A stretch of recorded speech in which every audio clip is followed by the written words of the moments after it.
پر ایک اچھی ریسرچ کریں. آپ کے پاس آج کوئی مشکل نہیں ہے کہ آپ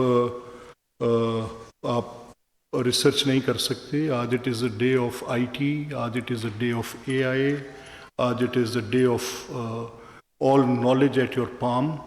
تو آپ کے پاس ریسرچ کرنے کے ٹولز ہیں. تو آپ پہلے میں آپ کو یہ سجیسٹ کروں گا کہ جب بھی کوئی آپ نے رائے قائم کرنی ہو, آپ نے فیصلہ کرنا ہو کہ آپ کسی چیز کے متعلق کیسے سوچتے ہیں. جیسے ابھی ہمارے برادر نے یہ بات کی کہ میاں نواز شریف صاحب کو انصاف نہیں ملا, تو آپ کے اوپر فرض یہ ہے کہ آپ اپنی رائے قائم کرنے سے پہلے تحقیق کریں.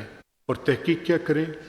آپ اس کے فیکٹس کو ایسرٹین کریں, اس کی لیگل پروویژنس کو ایسرٹین کریں, اس دور کے اخبارات میں دونوں موقف کو جانچیں. اخبارات کے اندر پرنٹ میڈیا میں آپ جائیں, آپ ڈیجیٹل میڈیا میں جائیں, ان سب کو نکالنے کے بعد اگر آپ ایک رائے قائم کرنا چاہتے ہیں, decision is your choice how you make it, but the decision has to be informed decision. آپ کو پہلے پوری انفارمیشن کریکٹ ہو, اس کے بعد آپ اپنا ایک انفارمڈ ڈیسیژن کریں. آج صورتحال یہ ہے کہ ہمارے ملک میں سپریم کورٹ میں اس وقت لاکھوں کی تعداد میں مقدمات زیر التوا ہیں. آج صورتحال یہ ہے کہ ہمارے ہائی کورٹس میں لاکھوں کی تعداد میں ہمارے مقدمات زیر التوا ہیں. آج ہمارے جو سیشن کورٹس ہیں اور جو ہماری سول کورٹس ہیں یا میجسٹیریل کورٹس ہیں, آپ وہاں پر گزر نہیں سکتے, آپ جا نہیں سکتے. ورکنگ کنڈیشنز کوئی نہیں ہے. وہ بچے بچیاں جو لاء کے پروفیشن کو پرسو کرتے ہیں, کل کو ڈگری لیتے ہیں, اپنے کیریئر میں جب لائر بن کے جاتے ہیں تو ایک انتہائی ان ویلکمنگ انوائرمنٹ آگے سے ان کو ملتی ہے, جس میں ایک عجیب ہیجان سا آپ کو نظر آتا ہے. ایک ورکنگ کنڈیشن کچھ نہیں ہے. تو اب یہ ذمہ داری کس کی ہے؟ یہ ذمہ داری ان لاء میکرز کی ہے بشمول میرے. یہ ذمہ داری ان حکومتوں کی ہے کہ یہ ورکنگ انوائرمنٹ بھی کریکٹ دیں, اور یہ اگر اس لیگل فریم ورک کے اندر جس میں بہت سارے مقدمات کا التوا ہو رہا ہے, اس کو یعنی تاخیر کا شکار ہو رہے ہیں, لوگوں کی جنریشنز گزر جاتی ہیں. اور ابھی ریسنٹ پاسٹ میں آپ کو ایک ٹیکسٹ بک کیس جس کے آپ سب واقف ہوں گے کیونکہ آج سوشل میڈیا کا دور ہے. As a matter of fact یہ درست تھا کہ لوگوں کی پراپرٹیز پر لوگ اللیگلی پوزیس کر لیتے تھے, قابض ہو جاتے تھے. خاص کر زیادہ دیکھنے میں یہ آیا کہ بھائی بہنوں کا حصہ نہیں دیتے تھے. بیٹیوں کے نام پہ جو وراثت شریعت کا قانون ہے, اللہ کریم نے قرآن پاک میں اس کو بالکل دو ٹوک الفاظ میں بالکل ایک جیسے ہدایت نامہ جاری کرتے ہیں, جیسے اللہ کی حدود مقرر کی جاتی ہیں, اس طرح سے طے کر دیا کہ جو وراثت ہے وہ تقسیم کیسے ہوگی. ان ان ہنڈریڈز آف کیسز ہمیں پتہ چلتا تھا کہ وہ پوزیشنز جو ہیں بھائیوں کے پاس ہیں, بہنوں کو نہیں دے رہے, ان دیٹ کیس کے باپ بیٹی کو نہیں دے رہا, اس طرح کی صورتحال. تو گورنمنٹ نے فیصلہ کیا کہ یہ بڑا سپیڈی ڈسپوزل ہونا چاہیے, فوری طور پہ فیصلہ ہو جانا چاہیے, اور اس کے اوپر ایک کمیٹی بنا دی, اور وہ کمیٹی جو تھی اس کو بہت سارا اختیار دے دیا. نتیجہ یہ نکلا کہ چند ہی دنوں میں بہت سارے پوزیشنز ختم بھی ہو گئے اور بڑا گڈ ول کریٹ ہوا. لوگوں نے اس فیصلے کو بڑا مقبول فیصلہ گردانا, عوامی رائے اس کے بہت حق میں چلی گئی, اتنی حق میں چلی گئی کہ ہمیں جو ملتا تھا, جو پلس ہمیں سوشل میڈیا پہ آتی تھی, پبلک کا کوئی آدمی ملتا تھا, سب یہ کہتے تھے کہ this is an excellent law, this is an excellent law. اب دوسرا پرسپیکٹو کورٹ سے ہے. کورٹ نے کہا کہ آپ نے فیصلہ تو کر دیا, لیکن یہ لوگوں کے ویلیویبل رائٹس ہیں, اور یہ رائٹس ہیں جن میں جب تک آپ شہادت قلم بند نہیں کریں گے تب تک فیصلے نہیں ہو سکتے, جب تک اس میں آپ ایویڈنس ریکارڈ نہیں کریں گے تب تک فیصلے نہیں ہو سکتے.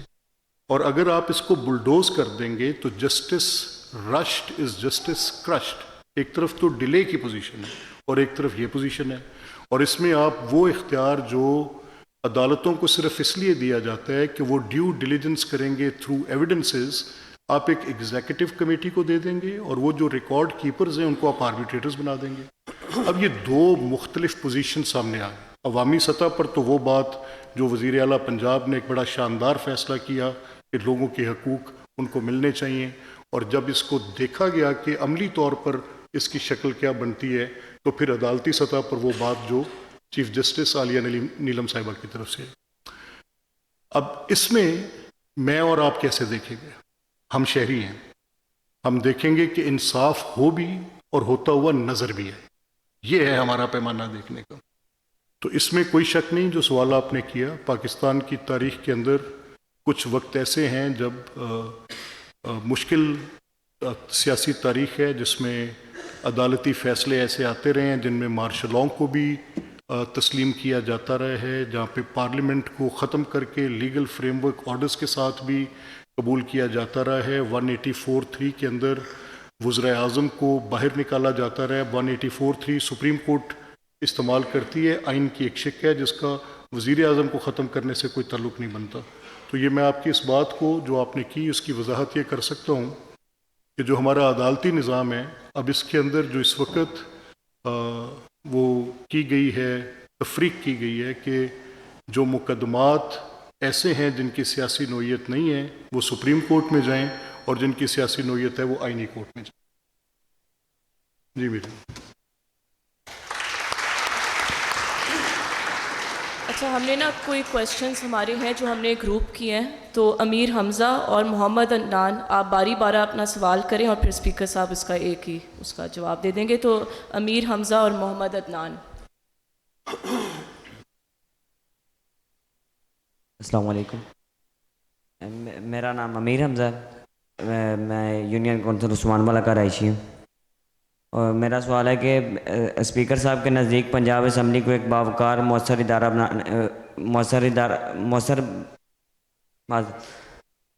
میرا سوال ہے کہ اسپیکر صاحب کو آپ ان کو دے دیں. ایک منٹ.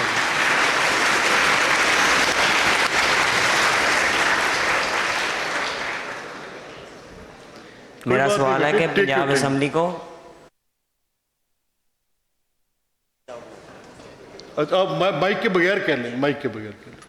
آپ آرام سے، take your time, speak slowly.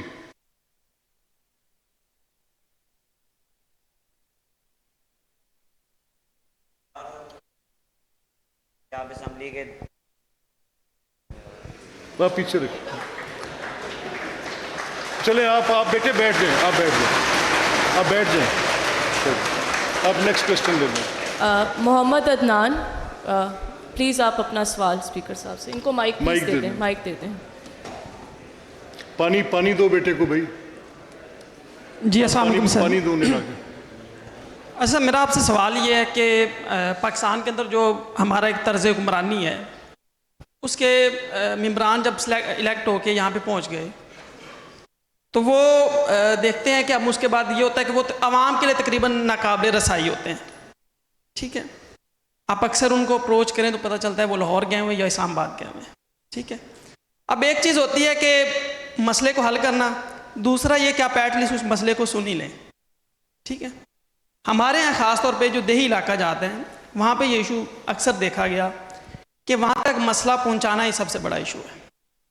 ان کو آئیڈیا ہو جائے کہ کسی بندے کو کوئی مسئلہ آ رہا ہے تو وہ اپنا مسئلہ وہاں تک پہنچا پائے. تو میرا آپ سے سوال یہ تھا کہ کیا اسمبلی کے اندر کوئی ایسے KPIs آپ نے سیٹ کیے ہوئے ہیں کہ جو کہ ان ممبران کے حوالے سے؟ Thank you.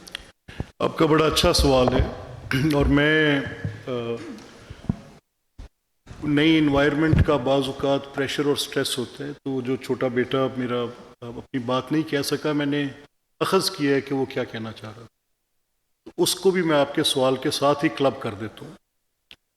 اور یہ کوئی ایسی بات نہیں جو ان کے ساتھ ہوا ہے. میں بھی جب پہلی بار کسی بڑے پوڈیم پہ تقریر کرنے کے لیے کھڑا ہوا تھا تو میری زبان نے میرا ساتھ نہیں دیا اور مجھے بڑی مشکل پیش آئی تھی، اور اس نے تو پھر ہمت کی، 2-3 بار کوشش کی، میں تو پیچھے ہٹ گیا تھا، اس نے تو پھر ایفرٹ کیا.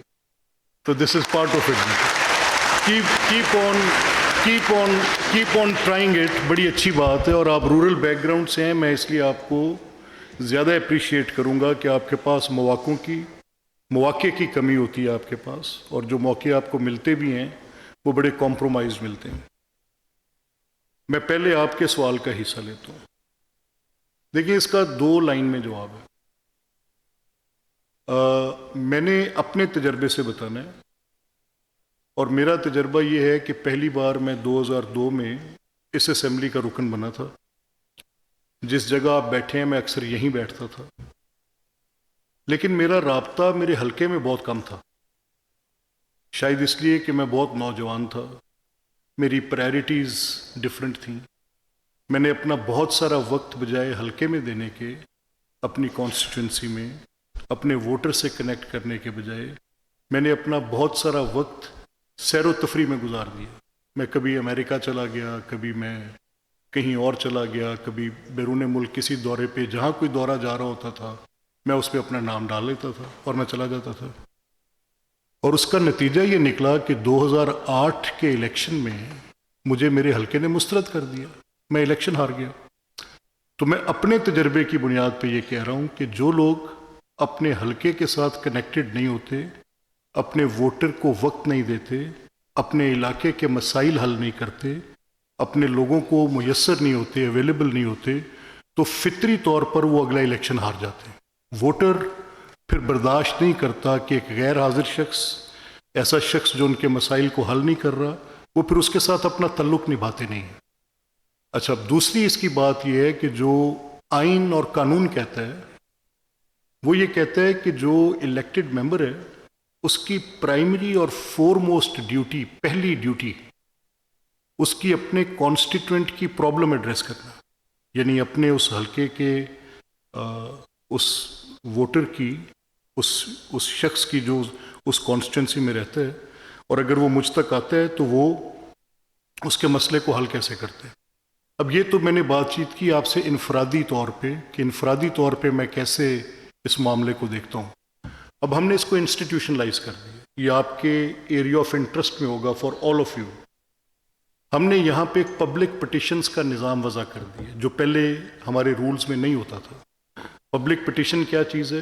یعنی میرے علاقے میں ٹینریز ہیں، لیدر ٹینریز. اب لیدر ٹینریز بہت ویسٹ جنریٹ کرتی ہیں جو پوائزنس ہے، اس کی جو سمیل ہے انوائرمنٹ کے ساتھ، وہ میری انوائرمنٹ کو کمپرومائز کرتی ہے، پولیوٹ کرتی ہے. اس کا جو ویسٹ مٹیریل پانی ہے وہ میرے زیر زمین پانی کو زہریلا کرتی ہے، پینے کے قابل، استعمال کے قابل نہیں چھوڑتی. اور جب میں اس کو کسی ڈرین میں ڈالتا ہوں تو وہ میری نباتاتی حیات کو ختم کرتی ہے، میری فشریز لائف کو ختم کرتی ہے، میری یعنی اس ٹینریز کے ویسٹ کے ساتھ بہت پرابلم ہے. اور اب اگر اس علاقے کے کو 50 یا 100 یا 150 جتنا نمبر ہم نے رکھا ہے، ایک سائنڈ پٹیشن بھیجیں گے اور وہ signed petition committee on public petitions کے پاس آئے گی تو اس کے اوپر ایک کمیٹی اس پہ فنکشن کرے گی، اپنی متعلقہ کمیٹی کو بھیجے گی، اس مسئلے کا حل ڈھونڈنے کی کوشش کرے گی، ذمہ داران کو ذمہ دارہ ٹھہرانے کی کوشش کرے گی اور اس پر ایک اوور سائٹ فراہم کرے گی. حکومت کو ایک روڈ میپ بھیجے گی کہ آپ اس طریقے سے اس مسئلے کا حل تجویز کریں. تو یہ عوامی سطح پہ اس سے زیادہ مؤثر نظام، یعنی آپ کسی کو ووٹ دیں، ووٹ کے ساتھ اس کو الیکٹ کریں، الیکٹ کر کے اسے آپ اپنا حق نمائندگی دیں، یہ ہے آئین تجویز کرتا. یہ اس لیے تجویز کرتا ہے کہ حکومتی امور میں بالواسطہ یا بلا واسطہ، ڈائریکٹلی اور انڈائریکٹلی سٹیزنری کی پارٹیسپیشن آئے. تو یہ اس کی بیسک تھیم ہے. اور جو شخص اس کرائیٹیریا کو میٹ نہیں کر پاتا وہ بہت جلدی اپنی پولیٹیکل کا سوال اچھا. میرے دوست جو بات کرنا چاہ رہے تھے ان کا خیال تھا کہ یہ مؤثر کیا ہو. اب اگر یہ غیر مؤثر ہو تو میں اس کو غیر مؤثر کیسے ہوگی. یہ جگہ جو ریزن کی جگہ ہے، ڈیبیٹ نہیں ہونا ہے، جہاں پر ہر صورت میں آرگومنٹس آنے ہیں، جہاں پر مسائل کا حل تلاش کیا جانا ہے، شور شرابہ کریں گے. ابھی جیسے یہ میرے سامنے بچہ بیٹھا ہے جس نے اڈلٹنگ کی shirt in the second row, تو یہ کانسنٹریٹ نہیں کرے گا اور رائٹ لیفٹ کھیلنا شروع کرے، اس کی غیر مؤثر ہو جائے گی.